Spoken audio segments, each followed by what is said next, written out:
St Enda's Farm, a very appropriate place for the launch of this Visionaries 1916. This is the songs and music from the pens of Connolly, Pearse, Ceannt and PLunkett. This is the building that Patrick Pearse put into place his revolutionary ideas on education. When he wrote his famous essay, The Murder Machine, criticising the English system of education in Ireland, he had an alternative, and it was here that he put that in place.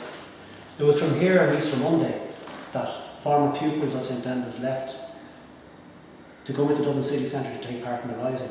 It was here that he wrote some of his most famous pieces of prose and poetry. We see all around us the sculptures of William Pearse, Patrick Pearse's brother, who was also shot in the rising. And this is appropriate, I think, because this album, Visionary 2016, is a tribute to the artists of the rising and how they expressed themselves. We couldn't be in a better place than here. Christmas Day 1915, and Pearse, in this place, wrote his essay on ghosts.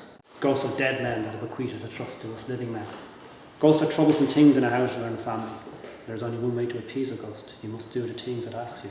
The ghosts of the nation sometimes ask very big things, and they must be appeased, whatever the cost. Fix the spark deep in the stone of your